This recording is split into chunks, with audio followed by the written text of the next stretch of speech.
Howdy, everybody. Welcome to episode, is this 3 now of Proud Women? My goodness. It is. 3. Does that mean we've only got one left? Well, I unless, of know. course, Well, unless there is demand, then we carry this thing on. One left for Ooh. now.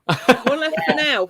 If you would all like us to carry on this show, maybe on a monthly, quarterly basis, something like that, just have a regular catch-up, and then hit it full swing again for Pride Month next year, let us know.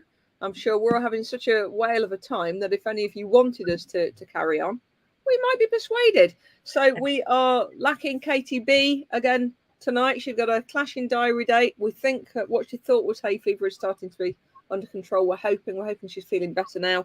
But tonight she had a clash anyway. So you got the three of us again, and my goodness, have we got a lot to talk about tonight. What do we want to kick off with? There's been some god awful stuff in the news this week. The government rules, all the stuff about kids in school who now can't socially transition. They can't use different pronouns without their teachers feeling obliged to, legally being obliged to tell their parents. I think that's right. If they're using different pronouns, they're not allowed to participate in school for sports. I mean, this all feels absolutely ridiculous. Katie Neeves, do you want to talk a little bit on this one? It's absolutely horrendous. I despair, and the problem is that so many parents are parents of trans kids are unsupportive of their children, and because if you think about it, it is hard for relatives and and their loved ones, because they haven't had gender dysphoria driving them on to come to this conclusion that this is what they need to do in order to be happy. And so often they just don't understand it. They haven't had any trans awareness training. Most people haven't got the foggiest idea about trans people and what it involves. Fair enough, they don't understand, but they're coming at this cold, and so they sort of come to this conclusion. Oh well, it's just a phase. They're only kids. It's just a phase, and well, my phase has lasted for 54 years. So, but this is what they think, and so they, and so often they try and stop them from being their true selves, and all they end up, and this is where conversion therapy, or well, it's not therapy, it's conversion, conversion practices is or torture basically, and that's all where that comes from, and it takes various different forms, and so very often the only safe place that kids have got is at school, where they can be themselves, and so now. Schools, I mean, they've been walking a tightrope for ages, but now the government have given them this guidance to say that they're not allowed to allow kids to use the pronouns that they really want to use, and to effectively socially transition, because that's all it is. Basically, social transition is basically using the name that you want to use, using pronouns that you want to use, and dressing how you like. And well, obviously, in terms of the dressing how you like, there's not a lot they can do about that without the parents, really. But the other two that they can do stuff about, and that's all. There's nothing else. It's not saying that the schools are forcing them to medically transition. They've got nothing to do with that at all. Nothing to do with that. But just about pronouns. And to be fair, we were talking about this just before we went on air. It's very easy for people to assume, well, it's about kids wanting to transition. And actually, we had a really lovely chat off air about some of our personal experiences around that. There's Kevin, etc., that probably worth us bringing in on the back of this. But of course, this isn't necessarily about kids who are literally wanting to transition from male to female or female to male. When it's pronouns, that can be kids who aren't sure yet. It can be kids who are identifying as gender fluid or non-binary, or frankly, kids that just want to be supporting and supportive of the rest of the LGBTQIA community, and thinking, I'm gonna start using they in a show of support for instance. This is starting to feel a lot kind of Section 2080, isn't it? It absolutely is. It really is, and also the fact that they said that any kids who are veering away from the sexes they were assigned at birth are automatically banned from taking part in sports at school.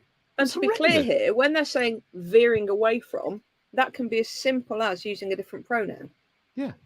So a kid using a different pronoun can no longer compete in sports because they're choosing to use a different pronoun. But sports, I mean, it's bad enough at elite level and it shouldn't be happening at elite level. But this isn't. This is at school level. I mean, it's just surely sports at school should just be about fitness and fun. Yeah. I mean, it's just absolutely horrendous. It really is. Katie Allen, how are you feeling about this one? I mean, make sense. That's really all I can think. Is it makes no sense to me whatsoever. And the whole thing, it literally makes, I'm speechless. It makes no sense. That's kind of where I'm at with it.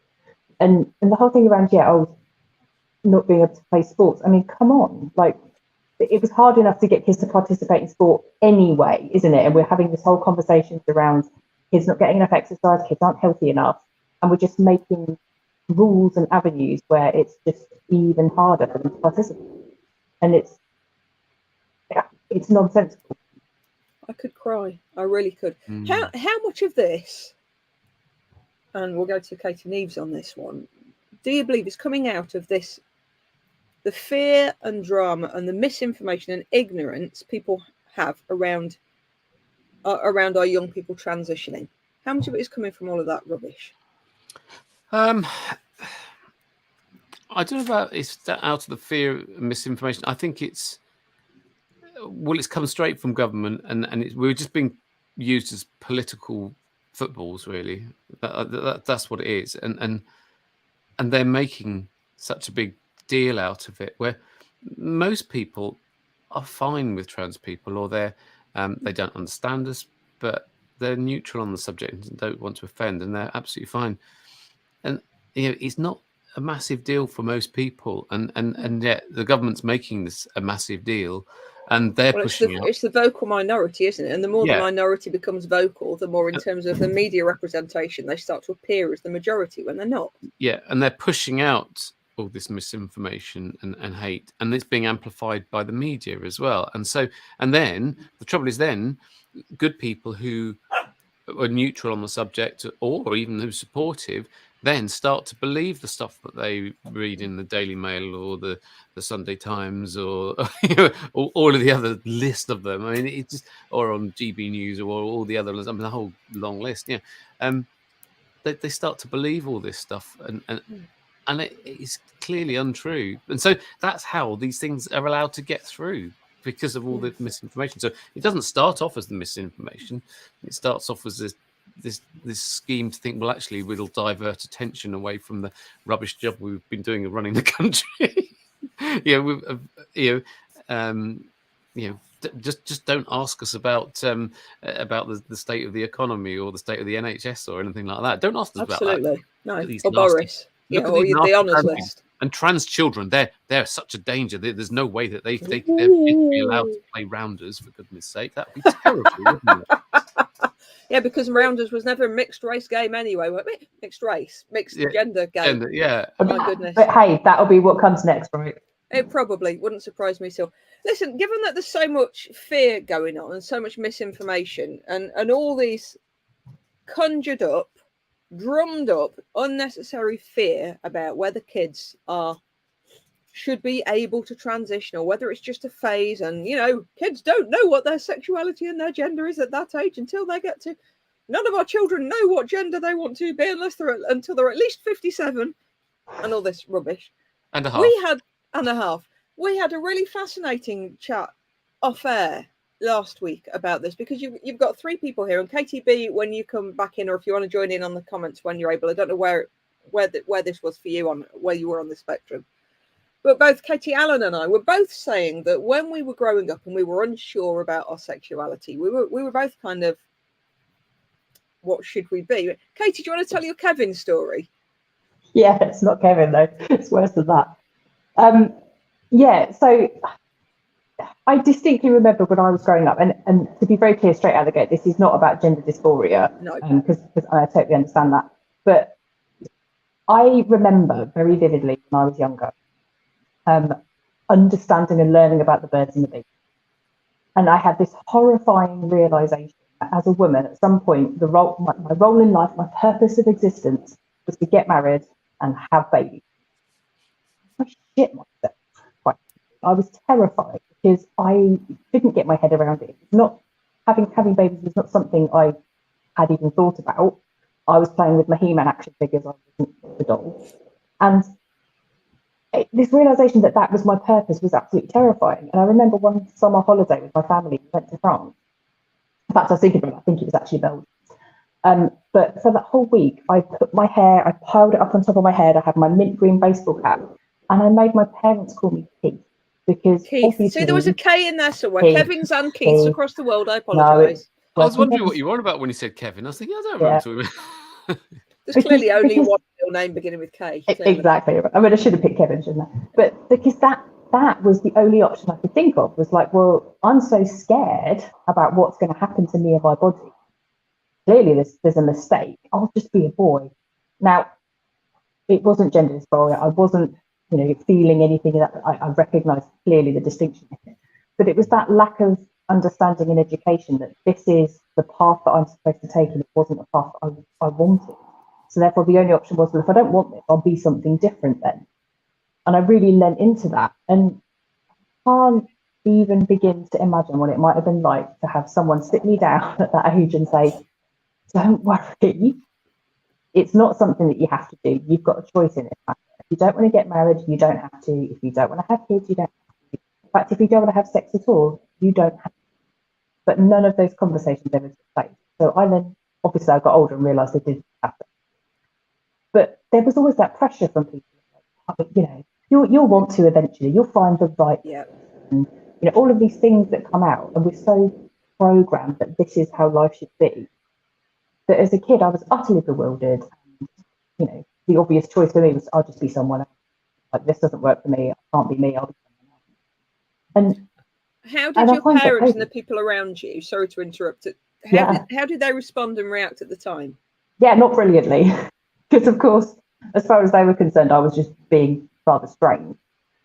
They weren't happy about it, and they couldn't really understand why I was getting so upset about it. And it even, I remember, in fact, yeah, it definitely was a holiday in France, because you remember when you go to places like Notre Dame and Sacré-Cœur and stuff like that, they have those artists that do portraits, don't they?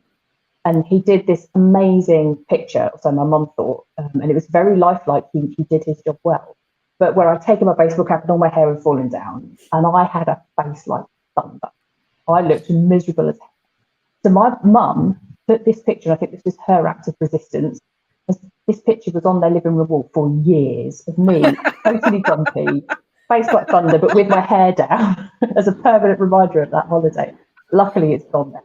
But yeah, they obviously understand it. We weren't having, I was like 8 or 9. We weren't having meaningful conversations at that point. It was just the education was, you're a girl, birds and the bees, this is what happened, off you pop now.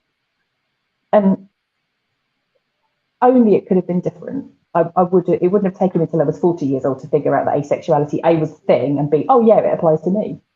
Yeah. Yeah. By similar context, we were talking again off. But something I hear so many times from people who don't get it, and I'm going to share some of the comments in a moment that are pertinent to this, is I hear so many people talking about it's not fair to foist that upon kids. It's not fair to let kids understand anything other than there's a boy and a girl and they have parts that interlock, and when mummy and daddy love each other. Very much. Yeah, absolutely. Don't have sex for fun, people. No, but I remember, and I was saying this to Katie, because the argument I have is that I've heard so many times is that kids don't understand, and if they are allowed to, they might be making a mistake. And we literally worked this through, because I was saying last time, okay, so when I was primary school age, I remember absolutely wanting to be a boy. I don't think I was really aware of anything in terms of sexual feeling at that time, but I knew that I wanted to be a boy. I didn't want to have a boyfriend. Didn't particularly want a girlfriend either. I just wanted to be a boy. I wanted to be like Tim Brooks, who was allowed to climb trees, who was allowed to go to school with rips in his jeans, and I wanted to be Tim Brooks. And I absolutely, at that point, would have said, I want to be a boy. In fact, I have memories of saying, I think I should have been a boy. And we were working this through and saying, well, what would happen?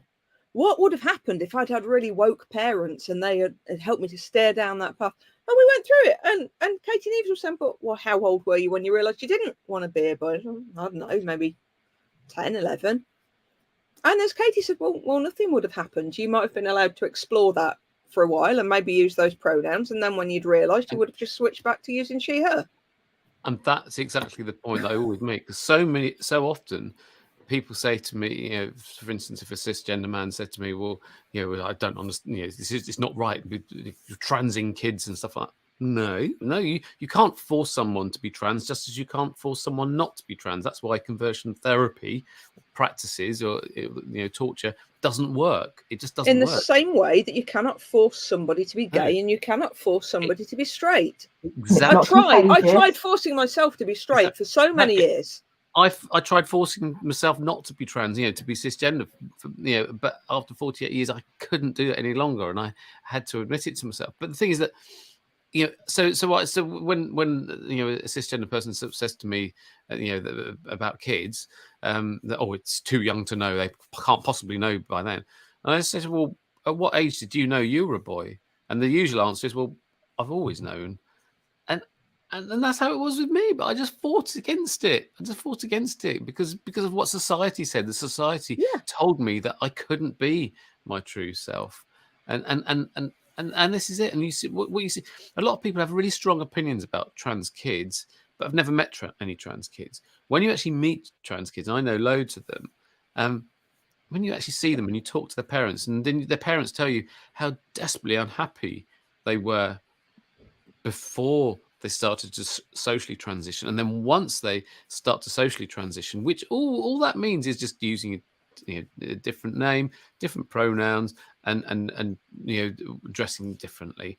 That's all it means. You know, that and because nothing else happens, you know, until puberty. So, and you know, once they start doing that, they are so much happier and so much more confident. It brings them to life. They're just a shell of themselves. I mean, I was interviewing two people today about the very same thing, and they, you know, they're just saying they were just so desperately unhappy beforehand, and transition, and the whole reason we transition is to be happy. It's not not to be someone that we're not. We just want to be happy like everyone else. And it's That's definitely not to make a big deal, or not to have attention, or not to have, put all the drama on me. That's so just no. We're not a threat to anybody. We're not doing it so that we can cheat in sport. We just want to be happy. That is one hell of an extreme to go to win in sport, isn't it? And by the same token, I know right now that what's going on with politics and with the media and with public opinion, so much of it is weighted against trans people. But let's also just add in there that in many ways it's the same for kids who are identifying as gay or bi or asexual, anywhere else on that spectrum. It is the same in terms of them feeling that they've got to be forced into a life that is not for them.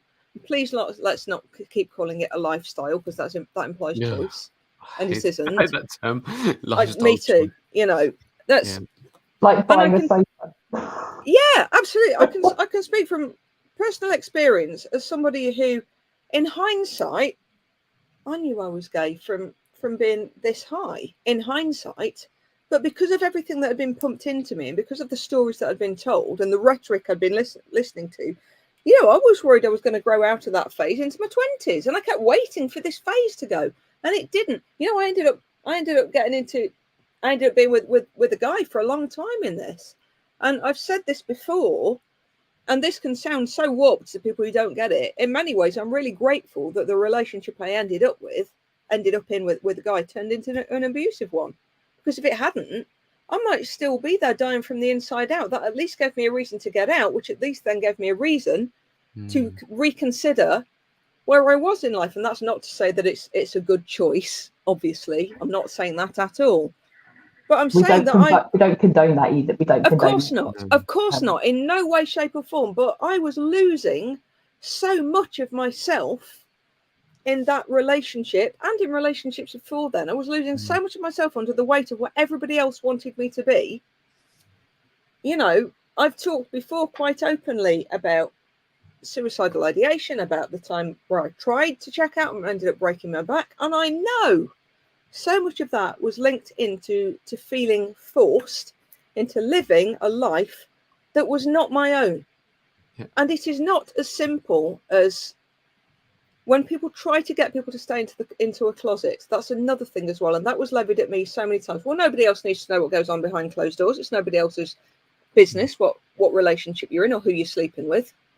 No, but when you're in a long-term committed relationship with someone, imagine never being able to tell people what you've been up to at the weekend or what you. It's crushing, absolutely Absolutely. crushing.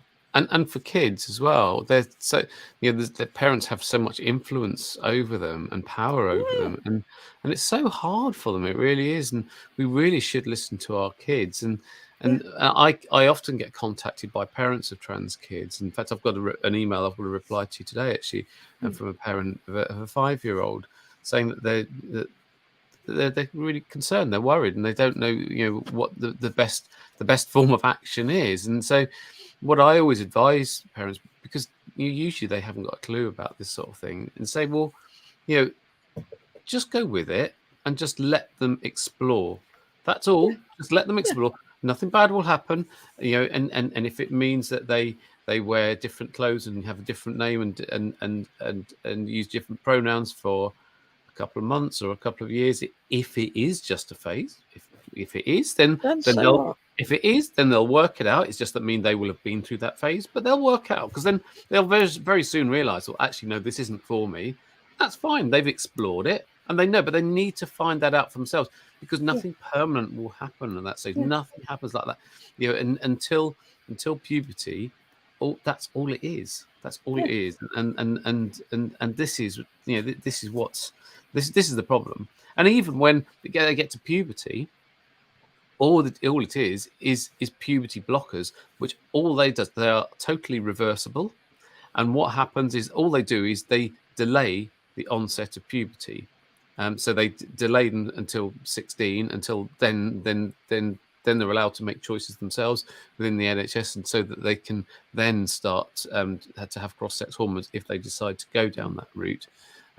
There's a lot of gatekeeping before they get to that. It's really tough, and lots of waiting lists and all the rest of it. But nothing happens until then, and it's perfectly safe, because these puberty blockers are used routinely and been used for many years on children who have early onset puberty. And cisgender, so non-trans kids, they're using them all the time, and yet there's no outcry about them having it. Not one bit. Nobody will say, "Oh no, they shouldn't have it." Oh no, they should. They're fine on it. It's exactly the same. They're using it for years, and all it does is delay it. And if they change their mind, then they just come off it. And as soon as they come off it, their puberty starts. That's it. That's all that happens. So let's look at some of these comments. So I'm going to bring the first one up from Alan Will on Facebook. Sorry, Taz, I'm gone. Leave the kids alone. And actually, Alan, I think you're absolutely right. Yes, leave the kids alone. Simple. Yeah. Nothing else to add to that one. Leave the kids alone. I think he's gone, so I don't think he can hear us, though, can he? If he catches on replay, or if you know Alan, tell him that from that comment. Yeah, he's right. I think that's exactly the point. Yeah, just leave them alone. Let them be. Let kids be kids, and let them understand what's going on. And can I just point out, when it comes to all this deeply held righteous passion about kids who identify anywhere on the LGBTQIA plus spectrum, can we just have a think about why we genuinely believe it is so problematic? Honestly, have a word with yourself. What is actually genuinely the problem? Because having researched this solidly for a long, long time, and done TED Talks on it, and written articles about it, and interviewed goodness knows how many people, I cannot find a single reason to be anti anyone being anywhere on that spectrum aside from organised religious doctrine. So if there is anyone out there who's going, leave the kids alone, this is so awful, just ask yourself why, and dig deeper than, well, because it's wrong, or because I was taught that it was. Why? Why is it? Because actually, if you go back to pre-religion, dead normal. And yeah, it happens in nature too. So ask yourself why. If you've got a problem, what's wrong? Who's getting hurt? Nobody, just the kids you're trying to put into boxes. They're the only people getting hurt. And the thing is, if parents try to stop, because I've had parents even say to me, well, how can I stop them doing this? And I said, well, actually, I've got bad news for you. You're not going to like what I'm going to say, but you can't fight gender dysphoria. It's so powerful. It's so strong that all you'll end up doing is making your child deeply, deeply unhappy. And we've all seen the suicide stats for that. I mean, it's just horrendous, particularly for trans kids, but deeply unhappy. But also you'll ruin your relationship with your child. And, so it's much better to actually let them explore it. If it's right, it's right. If it's wrong, it's wrong. But there'll be no harm done either way. Absolutely. Again, not just with gender dysphoria, but also with any kids who think they might be gay, think they might be bi, think they might be asexual. We just need to just chill our beans about it, don't we? Yeah. There's no harm being done. The only people creating the harm are the people trying to force their kids into being something that they are not. And that, sorry guys, no, I'm not apologising. That is immensely harmful, life or death kind of harmful. And that's what we need to stop. Okay, Absolutely. Let's go through some of these because I'm getting proper on my soapbox here.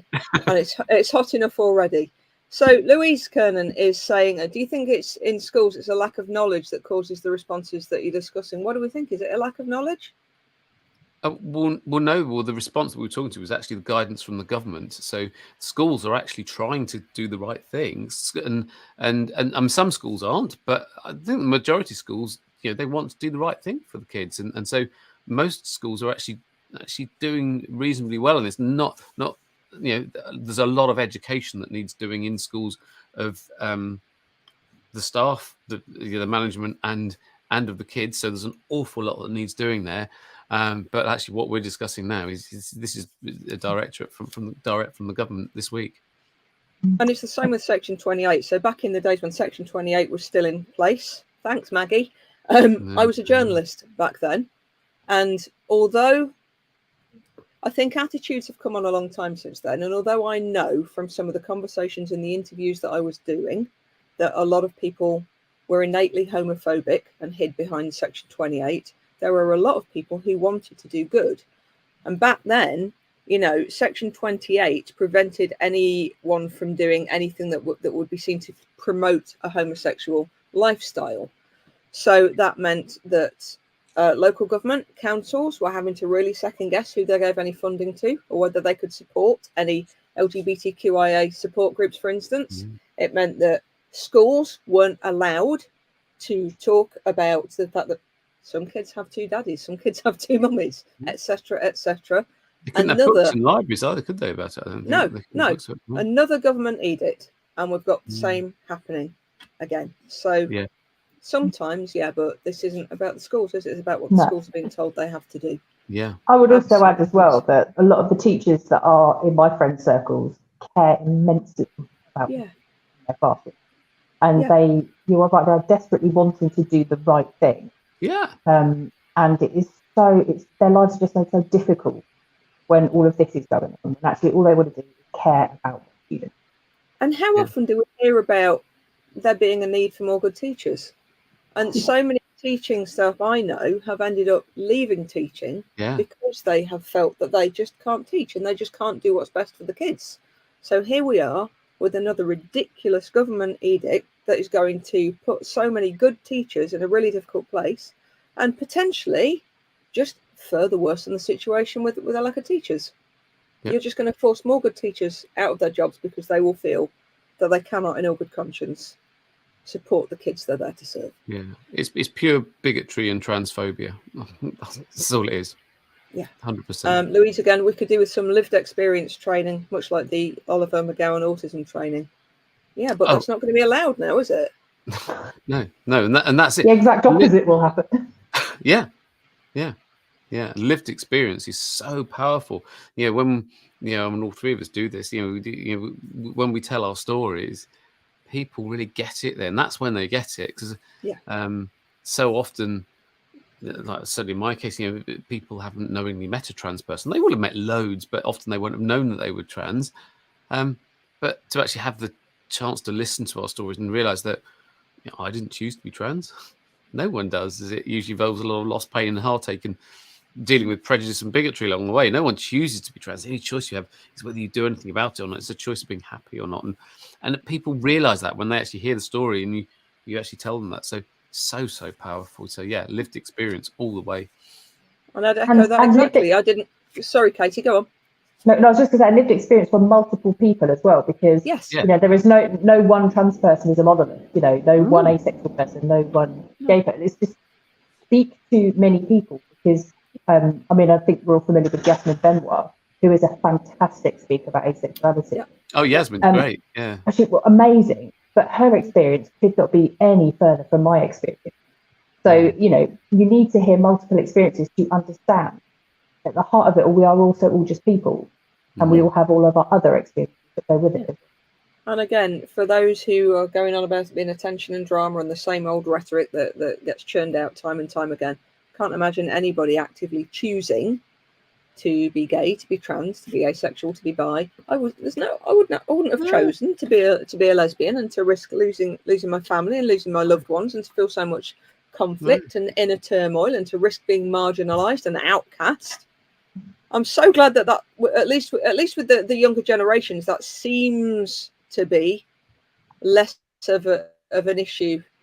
Kids are more accepting than adults, aren't they? Oh, yeah. Generally speaking. And those who aren't, is because they've been indoctrinated by the adults. Yeah. But you know, I'd also say as well, no one chooses to be straight, is it? Do they? No. Like, we don't get given a form to fill in upon birth to say, you know, where do you want to be?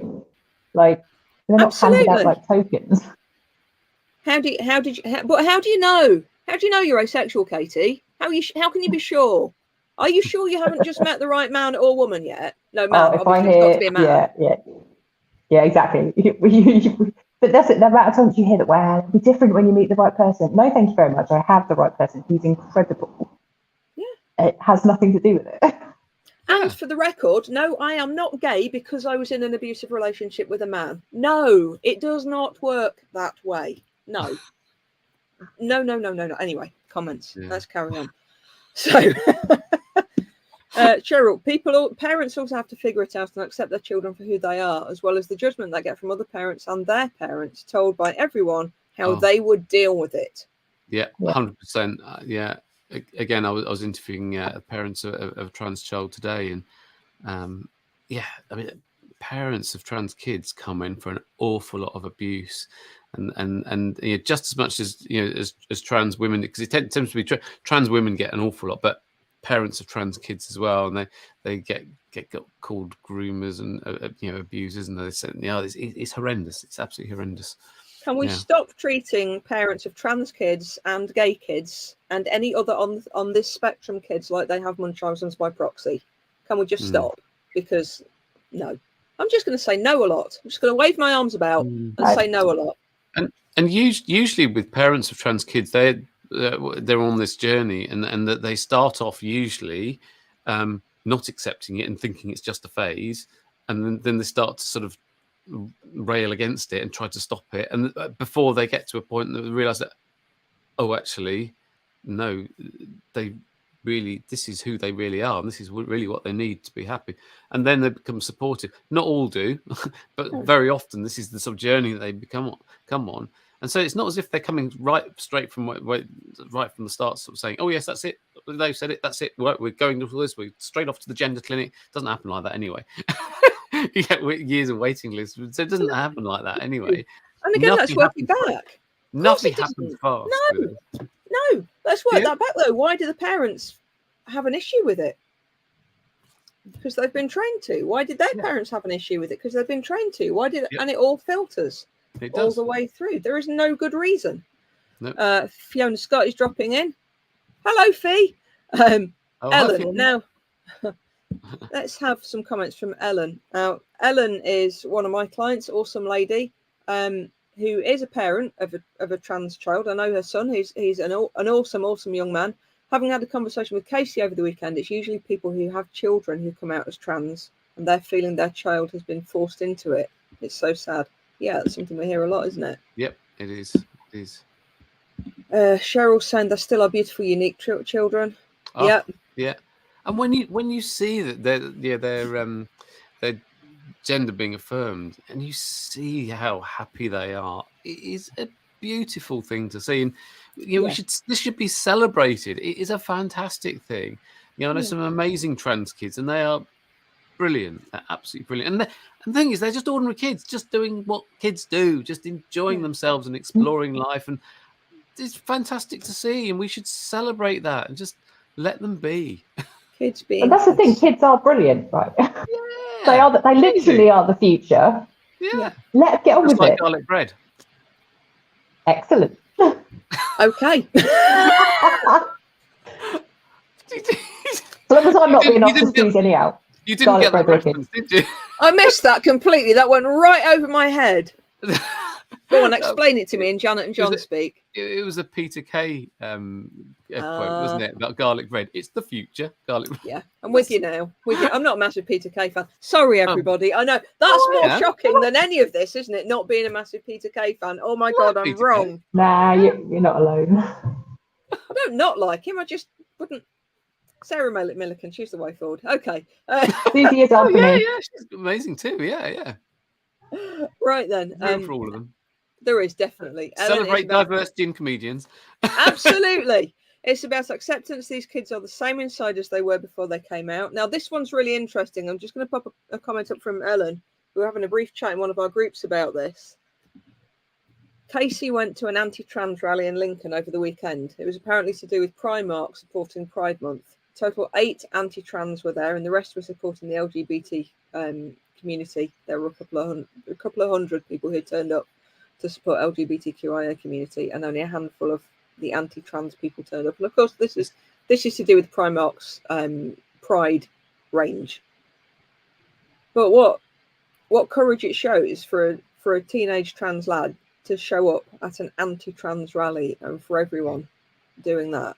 That is hard. But the point of those numbers, that's not uncommon for that sort of thing to happen.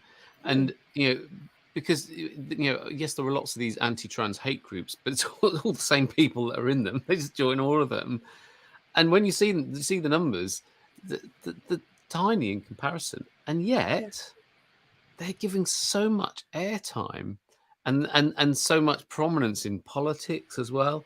I mean, it's just horrendous. It really is. And what you've got to tell yourself is that a lot, you might say, Parliament, government are being very anti-trans at the moment, but look at commercial, big companies, big corporations. They're actually all coming onto the side of trans people, and they're celebrating LGBTQIA plus people, and trans people are being included in TV adverts and things much more, and on billboards, and they're embracing that. Yeah. They've got their finger on the pulse of what people want, because they're not going to put their names to something that's going to lose them money. They go where the money is. They're commercial organisations, and so they know how society is going and what people generally support. So the government, I would say it's the ones that are doing it properly. The ones that are doing it properly are the ones that are getting it right. There is also absolutely, which brings us nicely into rainbow washing, which was I know Katie Allen's going to disappear soon. My goodness, Katie Neeves, we're probably going to put the world to rights. Wait till she's gone. But before we skip on to that, can I just say one? I don't talk much though. No, you're not a Gabby. Not Gobby. It's a good job you haven't got a reputation. Can I just say one point about journalism to anyone watching who has never been a journalist? Because we know that so much opinion is formed by people who read the newspapers and watch the news, because they'll say, well, I've seen it in the Mail, so it's got to be true. Well, it must be true. When my wife Asha and I were both trained as journalists in the early days, way back when, I went into journalism at 16. And back then, the point of being a journalist was that you absolutely had to go and research both sides of a story and get equal comment, and then you had to present both sides of that argument. Of course, sometimes there'd be a slight sway depending on whose comment came first. But as a rule, you absolutely were not allowed to put any opinion into the piece. It was, here are the facts, this is the story, and let the readers make up their own mind. That was so important. And it was one of the things that made me want to become a journalist. I wanted to fight the good fight and help the underdog and all of that. What happens now is not necessarily the same. So what happens now, and I'm having trained people in PR and social media as well for a long time, I think social media's got a lot to answer for with this. With the advent of social media, it is nigh on impossible for news organisations to be first breaking a story. And getting the exclusive and being the first to break a particular story was always such a weighty concept. It was always really important to be the first one to crack that story. Absolutely. With social media, now they can't do that because there are so many citizen journalists, which is not necessarily a bad thing. So by default, my belief on this is that newspapers have felt forced to go more and more opinion-led, which is why we get issues like the Piers Morgan issue, for instance. So newspapers have now stopped reporting the news in the way that it used to be and have started going far more into political sway and far more into opinion.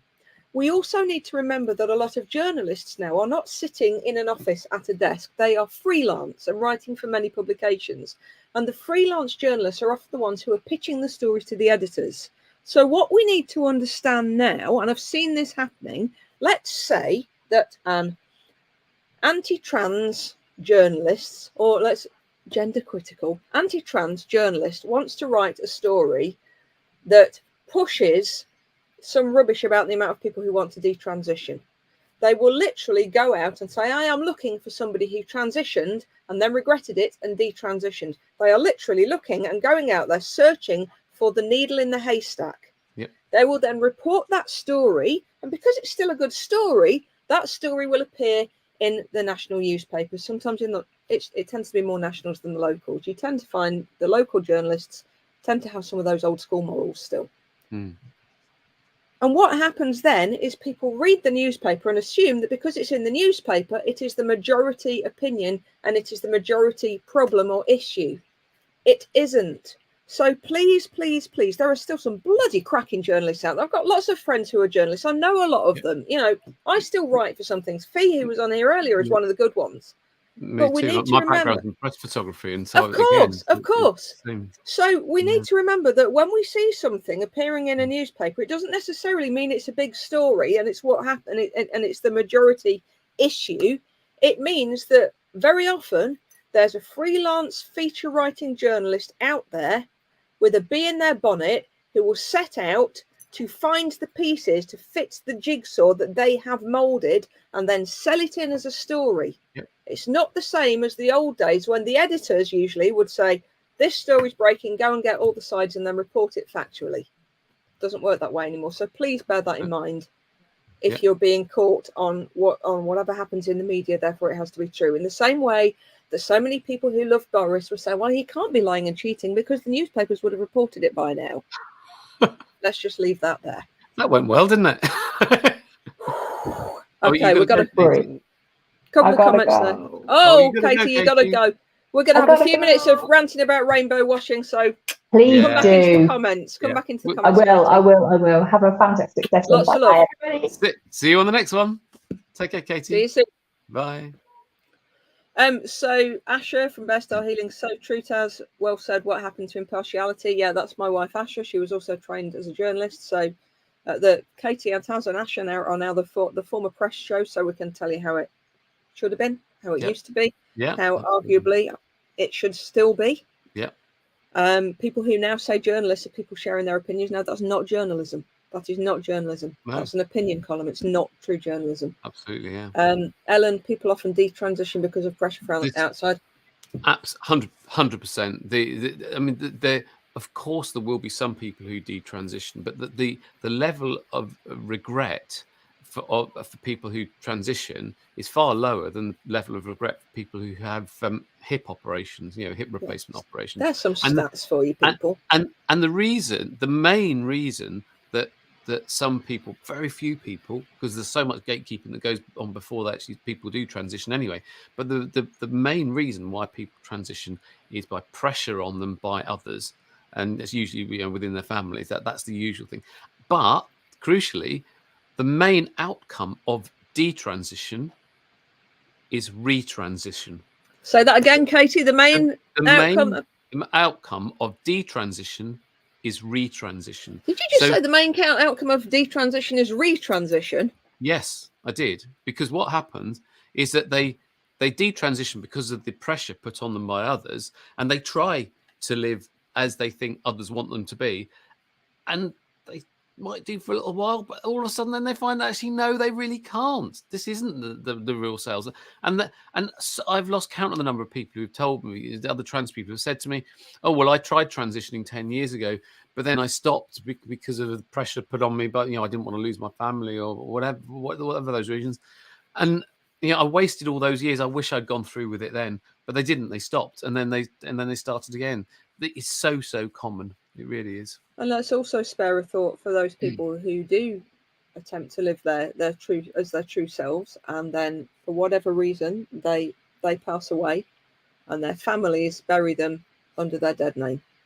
Oh, that's horrendous. Horrendous. Hideous. Absolutely hideous. Absolutely. Yeah. So remember those stats, hip replacements. I mean, for goodness sake, can we just stop forcing old people to have hip replacements? It's so unfair. Just it is. It's just terrible, isn't it? Yeah. I mean, how do they know? Do you think it's just a phase that they've got? I think it's a phase. They're just imagining that they have these pretended hip issues. I'm sure they just grow out of it. I think they would just grow out of it. If they just left them alone, left them be, they would grow out of having any hip issues, and they would grow into well-rounded members of society. Perhaps we should ask the government to bring out some guidelines to stop people having hip replacements. Do you think that would be a good thing? We could do it. I wonder if there's any kind of conversion therapy we could bring in for people who are struggling with the concept of hip replacements. And maybe they think they should have one, but they know it's wrong. In case anyone misses that, we are being sarcastic. Just in case anyone wants to take that out of context. People are going to clip. People are going to clip this. They're going to put that. Oh, Ellen said media can be evil. Yes, I tend to take the view of most people are. I like to believe that most people are doing the best they can with the beliefs and the indoctrination they have grown up with. And most people who are saying these things that appear to those of us who are well-rounded, appear to be hideous and evil, probably think they're doing it for the right reasons. And whether it's what they've been brought up to believe, whether it's the religious doctrine they follow. I mean, if I think about my coming out story, I had I didn't have the easiest coming out, but I now know I can look back and say that everyone who did not support me in that had my best interests at heart, and they were following what they believed to be true, and they were worried for my future and how I would get on, including that you cannot ever tell anybody that you like girls or your career will be over. After all, it is a perversion, it is a deviancy. And I remember How did you come out? Well, here's a story. Let's click this one off. So the first time I attempted to come out to some family members, I was still in in the relationship I mentioned earlier, and I'd been out shopping for the day with some loved ones, and coincidentally it happened to be around AIDS Awareness Day, and I put my coin in the can and I got the red ribbon, and for the rest of that shopping trip I had the people I was with saying they wished I'd take that red ribbon off because I would quote unquote have lesers following me around. And I remember there was so much fear about AIDS and everything as well. So much fear. It was just horrendous, and so it was absolutely horrendous. So for gay men, it was in the 80s, wasn't it, when all this kicked off and everything. It was just absolutely the awful Tombstone advert. Oh, the leaflets and everything. It was just it was horrendous. It sowed so much fear of gay men. Awful. And often, I think I'm right in saying that often in hospitals, a lot of nurses were refusing to treat gay men, and who are HIV positive, and it was actually the lesbians who went in and sat by the beds. They went and did it. I mean, absolutely. So I remember after that, I sat feeling really upset and in and out of tears all the way home. Luckily, I was sitting in the back seat, so I could try and hide some of that. and had a sleepless night. And the next day went to confront and said, at the time I said I was bi because I couldn't reconcile in my head how I could be in a relationship with a man. And even though I knew that in hindsight, I can look back and say I was never sexually attracted to a guy, except for perhaps during a phase around about puberty. But I needed to say something, so I initially came out as bi. You know what they say, bi now, gay later. You know. That's the first time I've heard that one. I don't know why I haven't heard that before. I love that. You can have that one. Forget where I first heard it. And then I rapidly retreated back into the closet again, having been given all the words I spoke about earlier. Why do you think that you would be gay now? You know, I had a crush on my teacher at school, and I grew out of that because I'm in my 20s. I'm not growing out of it. So I went back into the closet again, and it wasn't really until years later, after I left, I escaped that relationship and ended up getting together with Asher, that it all came to a head again. And most of my loved ones back then struggled to accept it a lot. At the time, I lived in Leicestershire, and Asher lived in Kent, and it was such a strong love. It was one of those we'd spend hours on the phone together. We both ended up in debt from mobile to mobile bills, as they were back in the day. And we just literally could not bear to be apart from each other. So we had this agreement that she'd apply for jobs near me, and I'd apply for jobs near her, and whoever got the job first would move. And I happened to get the job first, and I saw a lot less of my family for a long time after that, because they loved me, but they just really struggled with it, and they worried for me, and that really affected things. But now, now it's a lot better. My mum refers to Asher frequently as her other daughter. Oh, that's lovely. Yeah, so it's postal delivery. I'm just going to pause I'm going to mute myself for a second. So do you want to talk a little bit about rainbow washing? Yeah, well, do you want to shall I say a little bit about my coming out story, because I'll say a little bit about that, because you know how much I can talk about that. I'll say a bit about that. So my coming out was quite extreme. I've been a photographer and filmmaker for 36 years. And my photography and video business was named after my old male name, which was Martin. And so it's Martin Neeves Photography and Film. And the thing is that when I finally admitted to myself after 48 years of living as a man, that I am a transgender woman and that I need to change my body, I need to do something about this in order to be happy, I had a problem. I had a dilemma, because when I changed my name to Katie, what was I going to do about the name of this business? Because the thing is, it had been an established brand for 22 years, and I got loads of great reviews that were referring to Martin at that stage. And I thought that if I changed the name of the business to Katie Neeves Photography and Film and took the name of Katie out completely, I'd have to delete all those reviews, and it would be like starting the business from scratch. And I just didn't think that anybody would know who that was at all. Yeah. And so what I decided to do was to treat it purely as a brand name, but detach myself from the brand, even though I was the only person working in that business. So instead of being Martin from Martin Neeves Photography and Film, I would be Katie from Martin Neeves Photography and Film. But in order to do that, I'd have to come out very openly, very honestly, and very publicly as being transgender, and continue to do that. Wow. And so it was a very big decision to make. You don't do things by halves, do you, Casey? No. And so what I decided to do was to make a coming out video, which you can see if you look on my website, which is cooltobetrans.co.uk, number 2, letter B. Big plug there. There you go. But it's on the About Me page. There's 2 videos. It's the one at the bottom, last 10 minutes. So they get plug over. But anyway, I made this coming out video. And on the 26th of April, 2018, this date I'll never forget, I decided to make that video public, and I sent it to all my clients, and I put it on all my social media. Go big or go home. I was going to say that really takes balls, but it certainly does. It takes balls to be a trans woman. It really does. But trust me, those things are overrated. So yesterday. I've always believed the same, Katie. Always. So yesterday, yeah, same absolutely.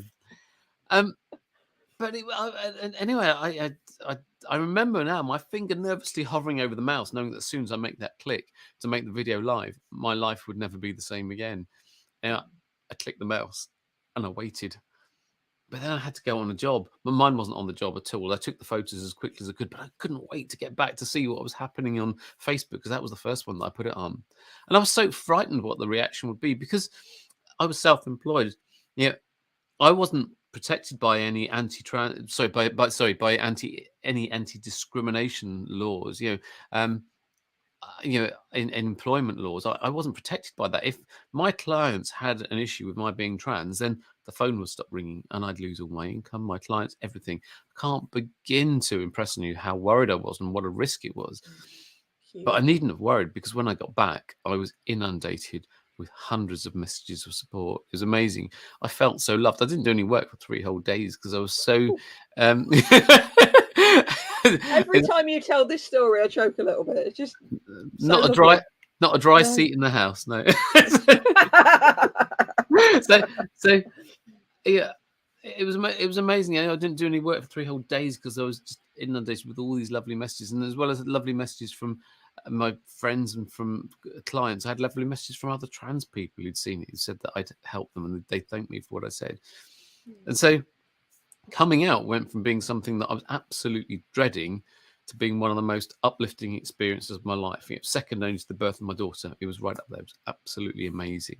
It really was. So there you go. That was my coming out story. What else? It sounds like Rainbow Washing is going to move into our next one now, isn't it? And then we'll have the gang too, because we're almost on time. Yeah, that would probably be quite good. What are some of the strangest questions you've had around your coming out and transition? Some of the things I've had where people have tried to ask if I'm gay.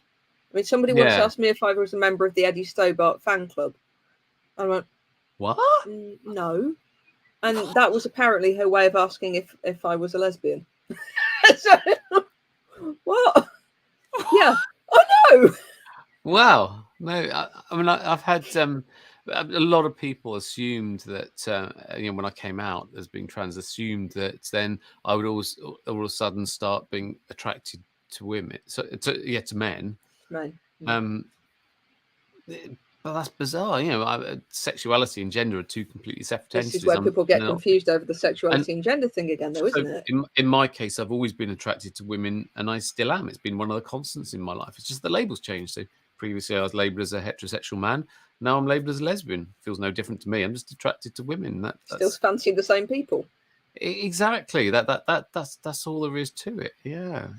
Me too, except I used to have to hide the people that I fancied. It's just Yeah, exactly. So for me, while I do lots of public talks and everything about being trans, I never do public talks about being lesbian, because being a lesbian has never been an issue to me. My sexuality, because I've always been attracted to women, I still am. It's just been a label change for me, so it hasn't caused me any anxiety at all. So that I feel distinctly underqualified to be able to talk about that side of things, really. Yeah. It's fascinating, isn't it? There are so many similarities and commonalities, but also so many things that are going to be pulled apart. It's we need to be talking about these things far more. There was one issue, another issue that we were going to talk about tonight that I think perhaps we should do, because it is topical. I know it brings the conversation back down again. No, that's Let's okay. go on to something light-hearted afterwards. I'm sorry, Taz. Yeah, we'll do that. There was a joke made by our esteemed Prime Minister this week. Rishi Sunak, because everyone's seen the leaked video. It was just horrendous. From a Tory event way back in 1992, something like that. No, it's a recent one. This was the report I said was trying to label it back to the 90s, but anyway, either way. This was a recent. Perhaps there's more than one then. Oh yeah, well there would be, yeah, but no, this was a recent one. This happened recently. Oh, okay. So basically, he was trying to put one over, because he's Rishi's got an obsession with penises at the moment, because he keeps sort of saying, 100% of women don't have a penis, and basically bless Rishi Ballsack. I mean, Sunak. Yeah, but basically just discriminating against pre and non-op trans women, basically. And he's got this thing about penises, and so he's trying to put this over on the leader of the opposition, but also but this one was particularly aimed at Sir Ed Davey. Ed Davey, yeah. So he's basically making this joke saying that he's got the Rishi Sunak was talking about that people need to be educated more in maths, to the age of 18, and sort of saying that. And he's in, but I think now I've changed my mind. I think we need to be educated about biology, and saying about this, and I just think, well, it's just crass. It really is. It's crass, and it's harmful, and it's hurtful. It really is. And he got big laughs in the room because he was talking to a home audience. He was talking to a lot of other bigoted Tory MPs who, but he's totally out of step with the general public. The most people are supportive, and so it might gain him favour with the Tory party, which has gone so far to the right. It's unbelievable. But sooner or later, there will be a general election, and it can't come soon enough in my mind. But it's just, and I'm trying not to make it too political, but because the thing is that it's How not. Can you not make this political, Katie? It is. It is, but the thing is, it's not just the Tory party in the main who are being anti-trans. I'm extremely disappointed by Keir Starmer as well, and some of the stuff that he's been saying has been very anti-trans.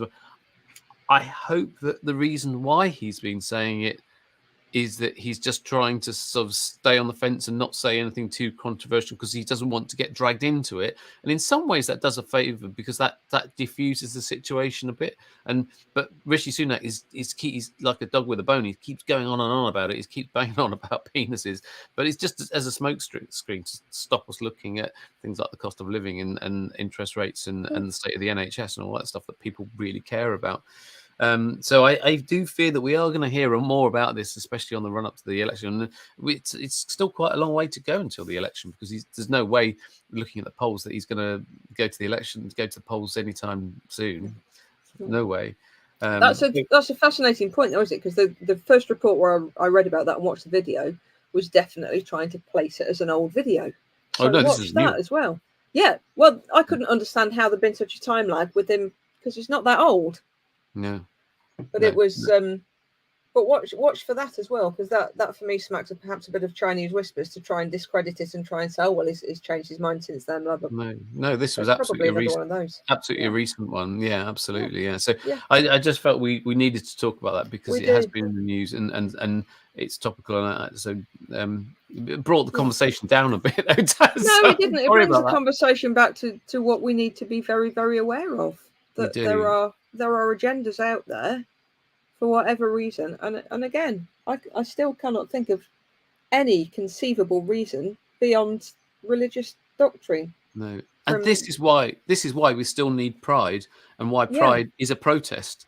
It's not just a festival and an excuse for a carnival, and yes, we can go to Pride and we can have fun with our friends. Yeah, absolutely. But at the heart of it, it is a protest, and that's why there is no need for a straight Pride. Yeah. The amount of times people say, "Oh, well, there's no straight Pride, is there?" Well, you don't need one. You've got all your rights. Your rights aren't under threat. Ours are. If you want one, I don't think anybody's going to stop you from doing it. But think about the message you'll be sending. Yeah, absolutely. Yeah. So let's have a quick look at the comments then before we. Okay, so because obviously being gay is a choice. My God, Tracy, are you gay, Tracy? I had no idea. Ellen, I want to thank Katie Neeves for her support. She answered a post on social media and offered her support to both me and Katie should we need it, and I've never forgotten that. Oh, thanks, Ellen. You're welcome. I think you should have a sainthood. Tracy, that's what should have alerted me to the fact that I was gay. I would treat everyone in the 80s because Tracy is a coach at the moment, one of my clients, awesome coach, but she used to be a nurse. So absolutely.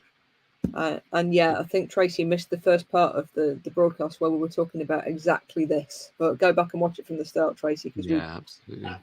We were proper out of our prams on this one. Absolutely. Yeah. And quite rightly too. Yeah. Quite rightly too. Absolutely. I just despair. I really do despair. So let's try and leave it on a bit of a high, or at least try and leave people in the place of possibility. Yeah. What's one message that you would like to give people out there, either parents of a kid who may be anywhere LGBTQIA plus, or people who might be struggling with their sexuality, what's a message you'd like to give them? Just what? Okay, so to anyone, to anybody who's struggling with their gender or sexuality, first of all, I'll do one for the people and one for the parents. So, what for people who are struggling with their gender or sexuality, just allow yourself that space to explore it and to I mean, when I had there was a big long journey that I had to discover my true gender identity. As you know, Taz, it's a long story that I won't go into it, but this is why we need more of these broadcasts, though, after Pride Month, isn't it? Yeah, when I was thrown into complete turmoil, and at a point that I just didn't know what gender I was at all, and one of the exercises that I went on was actually through a book called "You and Your Gender Identity" written by a gender therapist from the States called Dara Hoffman Fox. Brilliant book. Get it on Amazon and all sorts of places. But one of the exercises in the book was saying, just stand in front of a mirror and say to yourself, I am transgender, I am a woman, and just see what reaction you get from yourself. It seems a strange thing. It's a really hard thing to do. It's really hard to do that and to be honest with yourself, because I was, up until then, I'd been dishonest with myself. I was trying to live my life as other people wanted me to be. And so just allow yourself that space to explore and cut yourself some slack. Don't be swayed by other people tell you. It is for you to work it out for yourself what's right for you, and you will know it. You will know what's right. And then for parents and for loved ones of trans people, parents of trans kids, again, allow them the freedom to be themselves. Don't try and force them to be somebody they are not. Nothing bad will happen if you just go with it. And the worst thing that can happen is that they might have a period of time, whether it's a week or a month or a year, whatever, as living with a different name, different pronouns, and wearing some different clothes. That's all that would happen. And if it's wrong, if it's just a phase, then that's all that would happen, and they'd go back to how they were before. No, nothing would be lost by that. It's just a phase, and you're just being supported by going along with it. But if it is right for them, you will see, and you'll see them blossom and flourish. And what an amazing thing, and what a gift you would be giving to your child by doing that and by supporting them. Amazing. That's how to be a good parent of a trans child. Yeah, beautiful. And I'll speak to that from the gay point of view. I absolutely don't believe in regret. I can honestly say I don't carry any regrets. Life's too short for regrets. We can learn something from any situation, no matter how dire it may seem. And although I don't have regrets, I can look back and wonder how different my life might have been if, when I was starting to realise that horror of horrors, I might actually be attracted to girls, I could have been open about that and had someone that I could speak to. And if, when I had felt courageous enough to come out, I'd have had a more supportive response. And instead of being told that I was broken or wrong in some way, that I was embraced as just normal. And so what? And absolutely. Yeah, I think that's something we really need to be aware of. If you think that your child may be identifying as one of the letters that we keep talking about, if you are feeling fear or angst or any kind of mood, any kind of energies that go against that, dig deep and ask yourself why. Dig deep and ask yourself why it is a problem for you, and try and come up with that with a good, valid reason. Because you might look at hate crimes and say, well, you don't want your kid to go through any of that. But people get hated on and thrown, shade gets thrown at people for all kinds of reasons. That's not a reason to try and stop somebody living a full life. Yeah. But if it's not that, if it's something else, have a really open and honest conversation with yourself. And if you are wondering and worrying about being gay, bi, trans, gender fluid, non-binary, anything, anywhere, asexual, read up, find somebody you can speak to, and just see if you can get some signposts. Educate yourself. If you Absolutely. fear that your family or your loved ones might not be as accepting and might throw things your way, then get yourself as educated as you can first, so that you recognise that if one person doesn't like who you are, there are how many billions of other people in the world? It's just one. It's just one. Exactly. And if they love you genuinely and you come before all else, they'll come around. And if not, I can tell you that you will meet new families throughout your life. I no longer believe blood is thicker than water. And, you know, I have a brilliant relationship with my family now, but I have soul family who I feel just as close to. Oh yeah, oh, absolutely, absolutely. Me too, me too. Yeah. Yeah, yeah. So It's been important. amazing. My world has just opened up since I've lived my truth. You know, good things happen when you live your truth. They really do. I mean, you know, the opportunities that have come away, the friendships that have come away. It's been absolutely amazing. And now, although I didn't choose to be trans, I'm so happy that I am, and I treat it as a gift now. I absolutely love it now. I really do. And it's just, it's amazing. It really is amazing. I really love my life now. I really do. Yeah. And I'm sure for anyone watching, and I'm sure it'll be the same for Katie as well, if there's anything you want to ask us, you can always ping us a message. And so long as if it's a fair message that we can help with, I'm sure we'll always read and come back. If you're just going to throw shade, then we'll just report and block. But anyone genuinely needing some help or a bit of a steer or just to have a chat, then by all means ping us a message. And if there's anything you particularly want us to cover next time, then again drop us a message about that too. We've definitely got rainbow washing to cover next time and lots of other stuff too. Yeah. So we'd better end it there. How long have we been on here now? Oh, 15 minutes over. Katie, as always, thank you so much for being part of this beautiful show that feels like it's turning into a bit of a movement now. Yeah, yeah. So I'm glad I got here on time. It was a bit of a rush. It's just because you're such a celebrity these days, Katie Neeves. Such a celebrity. It's been a hell of a day. It's been amazing. Great fun though. Brilliant day though. Good. And to the other Katies who couldn't be with us tonight, and Katie Allen who joined us for some of it, thank you. We'll see you next time. See you next time. Please, as always, share, tag people in. Brilliant. Thanks, Taz. Take care, Love everyone. to see you all. Bye-bye. Take care. You too. Bye all. Bye. Bye. Bye.